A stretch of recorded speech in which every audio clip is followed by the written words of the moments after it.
Эмесе токтогон жерден сөздү улай берейин туугандар, назарыңыздарда Семетей баяны, амансыздар ба? Ошентип баягы ай чүрөк, аккуу кебин кийип алып, асманга көкөлөп учуп, өзүнө теңиздеп, өзүнө ериздеп, ай чүрөктү тетиги чың кожо менен Толтойдун кордугунан кутулта турган шеризде учуп барды туугандар. Ал эми артта болсо Акун кандын шаары калды. Анын бери жагында Акундун шаарын ал тороп алган Жедигер менен Нойгуттун аскери турат. Булар эч жака кеткен жок. Акун кандын 8 ай деген сөзүнө, 8 ай деген нөөмөтүнө көнүштү. Бирок эч жака шашышпайт. Эриксе элик атышып, эрикпесе жөн жатышып. Bunu ушинтип Акун кандын шаарын камаган бойдон калышты. Ай чүрөк болсо бул экөөнүн кордугунан кантип кутулам деп, айласыз байкуш асманда көзүнүн жашы унталап алып учуп баратат. Кашкарды өткөндө Кашкардын эри Каңшыбек деген бар экен. Төгөрөк бышкан наны бар, 4 булуң болгон тамы бар. Ошо кезде Кашкарды каратып турган Каңшыбек кадырман эрдин бири деп сынап көрдүң ай чүрөк дейт. Асмандан туруп көз чаптырып айланып учуп Каңшыбекти сынап атат. Угуп туруңуздар. Каңшыбек жайын караса, түпөк сакал түк сүйгөн, түгөңгүрдүн бири экен, куй кербендердин башкарып жолдо жүргөн немекен. Боз качырын кекейтип, чоңго минген немекен, ысык жайды жайлаган, бassa турса белине кетмендей токочуп байлаган. Муну ай чүрөк өз айтып атат туугандар. Жоору куйрук чоң кетмен, жонуна салып кайлаган, ачык көйнөк жайдак төш белгилүү эмес, белемес, берем деп пенде ишенип тие турган эр эмес экен ошол Каңшыбек. Андан ары өтүп баратат. Ой, көргүсү келбей сыдырып, бери тартты кыдырып, эркеч тамдың аш деми, чоң Анжиян бас деми, Анжияндын Санжыбек анысына өттеми дейт. Анжиянды ошол учурда Санжыбек деген баатыр башкарчы экен. Аны минтип сынап атат ай чүрөк. Жыйылганда акыл жок, жылас болгон булардын аттарынын баары айгыр, куюшканы такыр жок. Аттарына куюшкан такчы эмес экен туугандар. Көк кепичин тепейтип, аргымагын кекейтип, козу кара кочкордой кор чоңдогон кул экен, эркек кара каргадай ток чоңдогон уул экен дейт бая Санжыбекти. Муну ушинтип сынады. Ушуну баатыр экен деп тийген адам оңобу, тилеги кабыл келбегир, тиктеше кетсең эр Толтой, бул өңдөнгөн немеңди чай кайнатып коебу дейт. Эми баягы Толтой баатыр муну Санжыбек экөө беттеше кете турган болсо, тиктеше кете турган болсо, Толтой муну 2 чайнак бир жутпайбы деп аны жактырбай учуп өтүп баратат. Андан өтүп сыдырып, жана кеттиң ай чүрөк, жанаң элди кыдырып, Маргалаңдан Малабекти чал деле, Кокон Ташкент жер экен, коёңдой окшош эл экен дейт. Тетигил Анжияндын эли Маргалаңдын эли менен бирдей эл экен. Маргалаңдын беги тетигил Малабек деле жана Санжыбекке окшогон айык койкоңдогон неме экен деп аны дагы жактырбай өтүп баратат. Ошондон өтүп дейт, кен Кашкаалдын аш деми дейт. Эми андан ары сыдырып учуп баратат да Кашкаал деген жерге жетти дейт. Ошол жерди Элемандын ир төштүгү ээлеп турчу экен туугандар. Эми ушул жерде бир нерсени сиздерге белгилеп айтып кетейин. Төштүк атабыз тетиги Кашкаалдан нары Жаман суунун боюнда Сапарбай деген жерди жайлоо кылчу экен дагы, Кулан Сарык деген жерди кыштоо кылчу экен туугандар. Мына ошол жер дагы кыргыздын жери, кыргыздын чеги болгону айтылып жатат бул жерде. Андан нары сөз тулайын. Ой, ошондо дейт черикин жаш кезинде төштүктө кыйла дөөнүн берени, алтын башы агыптыр, жигиттик дооруң өтүптүр, абышка доорго жетиптир дейт. Ошол айбы болбосо кайран төштүк канетет, чайынги сындуу тоң кийип, чал куйрук сындуу ат минип чалкалайт элең эр төштүк. Ой, кайран ай чүрөк баягы учуп баратып, көстүн кыйгынын салып, төштүктү мына минтип сынап өттү. Караса, 60-тан ашып 70 чапчып калган экен кайран төштүктө туугандар. Андан учуп өттеми дейт. Мына ошондон ай чүрөк Чечтөбөгө түштеми дейт. Чечтөбөнү жер деген, ченебеген эр деген, байланып калган баатырдын, багын ачкан эр кошой, байланып калган базардын, шаарын ачкан эр кошой. Чын улуя карыя, чын билимдүү олуя, батасы журтту байыткан, байкаганды жарыткан дейт. Эми бул кошой бабабыз жөнүндө абдан чоң сүрөттөөлөр бар туугандар. Алдыда мен сиздерге анын баарысын окуп берүүгө аракет кылам. Ушул жерде бир нерсени дагы тактай кетишибиз керек. Кошой абабыз Саякбай Каралаев атабыздын вариантында ушул Чечтөбөнү жер деген. Ал эми Сагынбай Орозбаков атабыздын вариантында оогандагы бүткүл катаганды башкарып мына ошол жакта хан болгон. Мына ошол абаңды ай жүрөк сынап өтүп баратат туугандар. Абаңдын жайын сураба, өмүрдү Кудай бериптир, жашы жүзгө таяп келиптир. Жаш кезинде бул абам жети суудай кайран жер, эби менен жер кылган, жети суунун кыргызын эптеп жүрүп эл кылган. Санап көрсө абаңды от кашына бөгүптүр дейт. Эми ушул Манас өлгөндөн кийин от кашында чөгүп мына ушинтип олтуруп калыптыр дейт. Кайран абаң канетет, өйдө болбой чөгүптүр.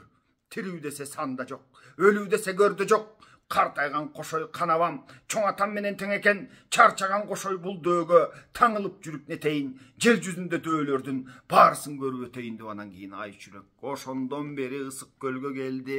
Эки кеминге келип, ал жерде үрбүнү сынайын десе үрбү өлүп кеткен. Андан кийин Сарыарканы жер деген тетигил Көкчөнүн уулу Үмөтөйдү сынап өттү дейт. Андан нары өтүп баратып андан кийин Кытайдын чегине барып Коңурбайга жолукту дейт. Ошондо Коңурбайдын боорумун угуп туруңуздар. 95ке илинип дейт чыгып келген кез экен. Эми Коңурбайды көрүптүр ошондо. Ай жүрөк. Эрдиги кетип эңкейип, карып калган чак экен. 25 менен 35 ортосунда кезиксе тийип алар эр экен. Курчу кетип кургурдун болбой калган чак экен. Көбү кетип манжуунун көгала сакал чак экен. Кабагы бийик, заары күч. Жаш кезинде бугалча чоң эрдиги бар экен дейт. Эми туугандар карап туруңуздар. Ушул Манас эпосу, Семетей эпосу ушунчалык калыстыкка толгон эпоста. Айрым тигил азыркы эле эң бир өнүккөн Американын баягы Голливудунан чыккан кинолорду карап көрүңүздөр туугандар. Аларда терс ролду ойногон каармандардын баары жеңилет. Оң ролду ойногон оң тараптагы каармандын баарысы эмне болбосун жеңип, муну ушундай болуп, элдин баары кол чаап, муну ушинтип күтүрөп турушат. Биздин Манас эпосубуз бул жөн эле бир чыгарма эмес туугандар. Бул тарых, бул санжыра. Керек болсо Манасты өлүмгө учураткан. Керек болсо Манас атабыздын душманы Коңурбайды биздин Манаста кантип сүрөттөп атат. Караңыздарчы. Көркөмү бийик, заары күч. Көргөн адам таң калган. Жаш кезинде Коңурбай жапасын көрсөң доңсутай, көзгөлдү буткулдай, көрүнгөндү жуткандай. Мына мындай эрдигин, мына мындай анын түрүн, анын сүрүн айтып жатпайбы туугандар? Ошентип анан ай жүрөк андан өттү дейт. Коңурбай карып калган чак экен дейт. Баягы ай жүрөк артынан Коңурбайды сынап асмандан карап турса, Коңурбайдын билгичтигин, Коңурбайдын ушундай касиетин караңыздар.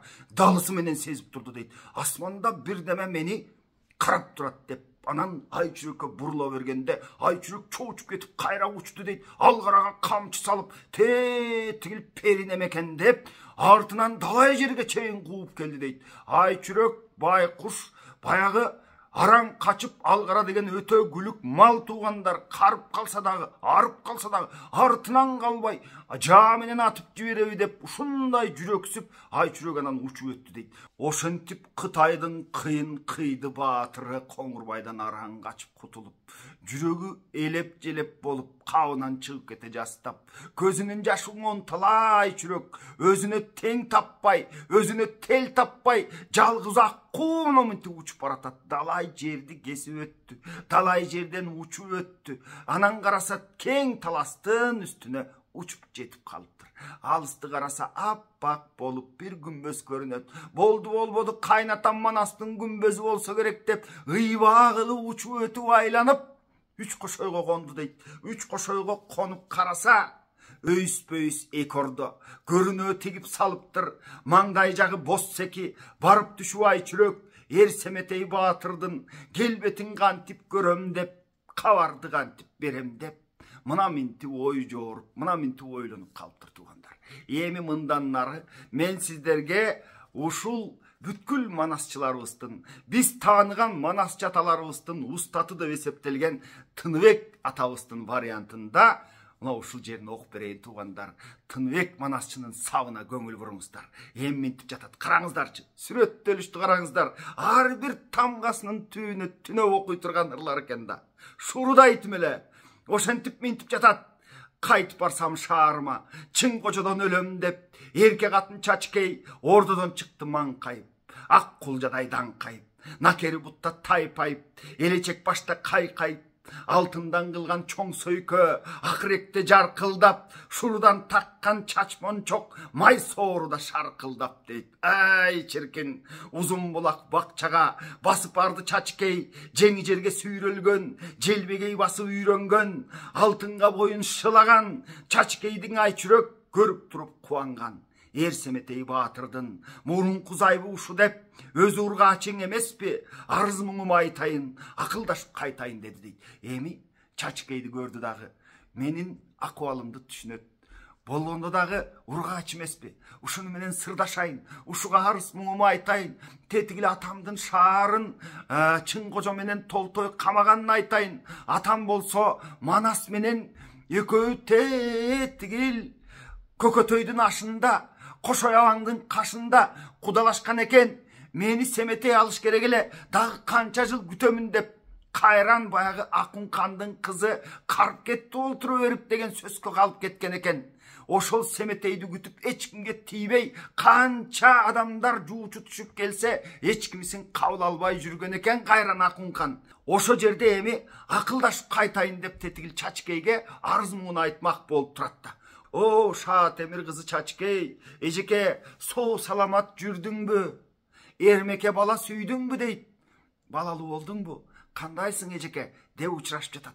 Назик байкуш, 15-теги кыз, Карагай найза боолашып, Шыгайдын уулу Чың Кожо Эрсеметей Баатырга катуу айтып жоолашып, арagaң элчи салышып, акылдашып алышып, асманда мунар бос болуп, жедигерин Толтойго Чың Кожо барып дос болуп деп баягы Чың Кожо менен Толтойдун кылган ишин айтып жатат. Тетигил Чачкейди киши деп, ушул аял да менин жан дүйнөмдү түшүнөр деп айтып жатат. Толтойдон барып жол сурап, 12 дүкөн кол сурап, шаарымды сабады, жай кышы камады. Жаздан эгин салдырбай, күздөн ашык алдырбай, мүшкүлдөн эми калгандан качып келдим аркалап, чымындай жаным калкалап. Калаамды бузду талкалап, аташканы чүрөктү Эрсеметей Баатырың талашып барып алабы дейт. Тетигил атасы куда түшүп койгон, менин атам экөө болушуп койгон, мендей ай чүрөктү тетигил Семетей барып алабы дейт. Талашып барып алабы, Толтойго бузук салабы, же кылган иши чалабы мунуңдун дейт да. Семетейдин ушул намысы барбы, ары барбы, же болбосо мунун кылган иши чалабы, мен алып кетеби булардан деп мына минтип Чачкейден сурап турат. Күнү болуп калат деп, күйүткө мени салат деп, күйгүзүп сурап алат деп, күнүлүкөң албагын дейт. Тетигил Чачкейге айтып атат, мен сизге күндөш болбойм, көчкөндө төөңдү комдойн, эжеке керек болсо кызматыңда болоюн ар дайым деп мына минтип айтып турду дейт. Бул сөздү укканда Чачкей ыргып турду мына айтып дейт. Баягы ай чүрөктүн жалынганына караган жок дейт. Өтө катуу сүйлөп, кызыл кийген тоңорбу, атасынын төрүндө кокуй бетиме эриздеген оңорбу, жашыл кийген тоңорбу, атасынын төрүндө кокуй жар издеген оңорбу бетин деп ушинтип кабыл алды дейт туугандар. Чачкей жеңекеңдин өзүн келтиргич дагы оңой эмес. Тиерине эр таппай, сен эр албаган эски деп, кашка таман кески деп, чачы буудай болгончо, тиши буудай болгончо, Акын кандын төрүндө көп олтуруп зак болгон дейт. Көп олтуруп зак болгон деген туугандар бул диалект катары баягы адабий тилге кирбей калган, муну зак деп айтат да. Көп олтуруп тетип үйдүн ичинде отура берсе, баягындай ным өтүп кетет. Анан баягы көгөрүп кетет. Ушуну айтат, зак тартып кеткен дейт да. Көп олтуруп зак болгон, саамайын куудай ак болгон Эрсеметей Баатырдын аташканы Чачкей, сулуулугу сымбаттуу, арзан менен кымбаттай, чүрөк сенден кем бекен деп мына ушинтип Чачкей жеңекең муну ушундай сөз айтып салды. Эрсеметей Баатырга издеп тийди дээр бекен, арага киши салгыдай, арачы киши мен эмес. Эрсеметей Баатырың сен алуучуң эр эмес. Аташканы Чачкей, ай чүрөк сенден кем эмес. Татай көтөк ит урсун деп чоочуп муну ушинтип басып кетти дейт туугандар. Ай баягы ай чүрөк байкуш уялгандан жет өмүрү жерге кирип кете жаздады. Ушуга арыздандым эле деди. Байкуш ошентип Чачкей жанагы ай чүрөктүн кебин укканда зиркилдеп катуу жооп берип, далсын сала бурулуп анан кийин бир карап койбостон оолжуй басып ордого кирип кетти дейт. Артынан калган ай чүрөк Өлейін десе жан таттық, кірейін десе жер қату байқұш екі бет албырып ұялған бойдан тұрып қалды дейді. Алаңғыча болбоду нар жақта екі ат туучан еңгезер ойлуу жигиттер келе жатышты дейді. Айчүрөк аларды көргөндө чоочуп куулубанан жок болду. Бай екі жигит ордого кирип кетти. Мамык аттар байлануу, бардык курал жарагы шайлануу. Бул эки көркөм жигит көрсө кадимки Канчоро менен Гүлчоро экен.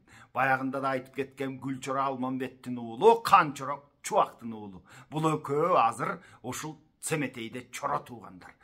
Көрсө Семетей эртеси күнү ууга чыкмак экен. Мына ошол чыга турган сал буурундун чоо жайын талкуулаганы, чоо жайын сүйлөшкөнү бул экөөсүн чакырган экен. Ордонун ичи бакашакка түшүп, эркектин доошу болуп муну ушинтип туруп калды дейт. Ой жигиттер, эртеңкиге Кудай буйруса ак шуңкарды даярдагыла. Өрдөк каска салып бир көңүл черин жаздырып алалы деп Семетей бакылдады дейт. Ошентип эркектер эртеңки салбуурундун баягы болорун сүйлөшүп калды. Айчүрөк муну укту дагы аккуу кебин кийип алып кайрадан учуп жөнөдү. Эртеси күнү кайран Чачыкей жеңеңиз түнү менен уктай албай чыкты. Тетигил Айчүрөктүн сулуулугу анын санаасын санга бөлүп жиберди. Ана минтип жатат. Эрке катын Чачыкей кечеге көргөн Айчүрөк кетти бекен ордунан, турат бекен ордунда. Басып барды шаркылдап. Алтын кылган чоң сөйкө акыректе жаркылдап дейт. Бая алтындан кылган сөйкөсү могу жерде жаркылдап куулжуп турду дейт да. Акындын кызы Айчүрөк арка чачын булайтып, ак тамагын кылайтып, тосуп чыкты мунайтып дейт. Эми көрсө ба Чачыкей эми ушул жерде санасы санга бөлүнүп түнү менен уктабай эртең менен туруп алып, баягы Чачыкей жеңеңиз тетигил Айчүрөк кетип калды бекен деп кайра жанагы жерге келген экен да. Кайра келсе Айчүрөк турат дейт. Айтайын дейт. Мына минтип сөз баштады анан кийин Айчүрөк. Маани жайым айтайын эжеке, кабар салып кайтайын. Семетей баатырың, Тайбурул атын минеби, жоодон коркпос ери болсо, Айчүрөк жайын билеби. Эми менин атам, мунун атасы экөө кудалашып койгон, мен Семетейдин жар экенимди бул билеби деп атат. Чың кожо менен Толтоюң Айчүрөк тартып алабы чын эле? Же Айчүрөктү берип Толтойго таласта жатып калабы? Же бул Семетей намысы жок балабы? Деп атат да. Айтчы жеке кебиңди, таппайсыңбы эбиңди? Ошондо эрке катын Чачыкей дейт, кармай калып билектен. Баягы эми эбин таап, ушуну кабарлап коесузбу Чачыкей эжеке деп мына мындай айтканда Чачыкей жанына барып Айчүрөктү шак билектен кармады дейт. Мынтип айтып жатат. Үч куулган гана кара бет деп айтты дейт да. Калпты таап келипсиң, башта көргөн жер беле, же көз байлоочу сер беле. Шайтандан келген элчиби, кокуй койнундагы күйөсүн өлбөй туруп берчиби? Сени гана шашпай тур, үйгө сүйрөп барайын, үй кызматка салайын деп муну ушинтип какчыңдап катып алып баштаганда Айчүрөк колун сууруп алды дейт. Эми эжеке, бул сенин Семетей эриң, үйдө жатса сеники, талаада жүрсө меники деп ана мындай сөзүн айтты дейт. Эртең бул куш салганы барат экен. Итагытып куш салып муну ушундай ууга чыгат экен. Алдынан ак була болуп куулуп жайылып жатып калайын. Ошондо ак буланы алганда, канжыгага байлаарда колунан ак шуңкарын алып туруп качпасам, тигил ак кан жерине жетпесем, Семетейди алып кетпесем, ага дагы болбосо дейт, сууда балык болуп куулуп, алтындай болуп жаркылдап, ушинтип туруп калбасам, сууга колум алганда, балык экен деп алганда, ошондо колунан ак шуңкарын алып кетпесем, тигил өзүмдүн жериме жетпесем, Семетейди ушинтип алып кетпесем, карап тур дейт. Эгер ага дагы болбосо, аккуу болуп куулуп, сууга башымды малып, балык издеген неме болуп туруп калбасам, ошондон ак шуңкарын салганда, карма болуп шуңкарын алып качып кетпесем, карап тур, Айчүрөк болбой өлөйүн деп ошол Чачыкейге катуу сөзүн айтып, мүнөзүн көрсөтүп алгандан кийин экөө кош айтышып кетти дейт. Эртеси күнү Семетей ууга чыкканга даярданып көрүп жатат. Баягы Чачыкейдин айласы жок. Байкуш төрт тарабына өтүп чыркырап, Семетей бүгүн барбай эле койсоңчу,